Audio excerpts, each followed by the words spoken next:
শ্রমিক অধিকার আদায়ের ঐতিহাসিক লড়াইয়ের মহান মে দিবস আজ।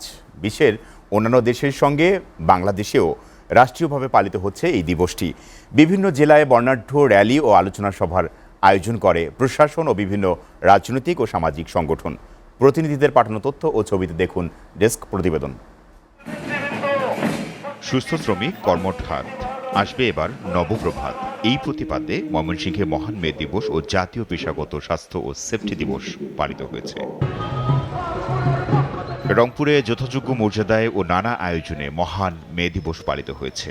দিবসটি উপলক্ষে নগরীতে বর্ণাঢ্য শোভাযাত্রা, শ্রমিক সমাবেশ ও আলোচনা সভার আয়োজন করা হয়।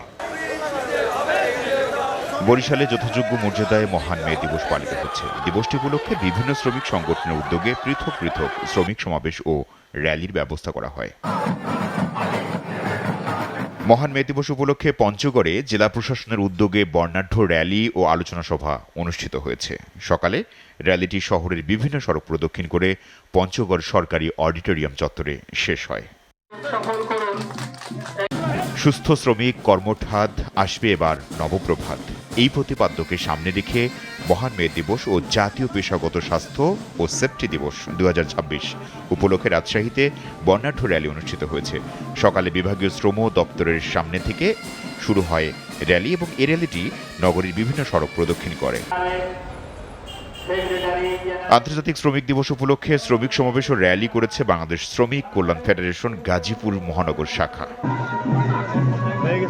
দিনাজপুর জেলা প্রশাসন ও আঞ্চলিক শ্রম অধিদপ্তর এর উদ্যোগে দিনাজপুর ইনস্টিটিউট প্রাঙ্গণ থেকে মহান মে দিবসের বর্ণাঢ্য শোভাযাত্রা বের হয়। এতে প্রশাসনের কর্মকর্তা কর্মচারী সহ সর্বস্তরের মানুষ অংশগ্রহণ করেন।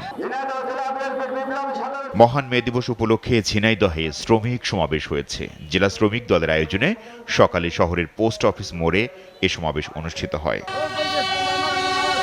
মহান মে দিবস উপলক্ষে পটুয়াখালীতে বর্ণাঢ্য র্যালি ও আলোচনা সভা অনুষ্ঠিত হয়েছে। সকালে জেলা প্রশাসনের আয়োজনে শহরের বিভিন্ন শহর প্রদক্ষিণ করে র্যালিটি। জেলা প্রশাসক কার্যালয় প্রাঙ্গণে গিয়ে শেষ হয় এই র্যালিটি। এদিকে ঝালকাঠিতে বর্ণাঢ্য র্যালি, শ্রমিক সমাবেশ ও আলোচনা সভার মাধ্যমে যথাযোগ্য মর্যাদায় মহান মে দিবস পালিত হয়। জেলা প্রশাসন, পুলিশ প্রশাসন, জেলা বিএনপি সহ অন্যান্য রাজনৈতিক দল এবং বিভিন্ন শ্রমিক সংগঠনের নেতাকর্মীরা এতে অংশগ্রহণ করেন। SATV news desk.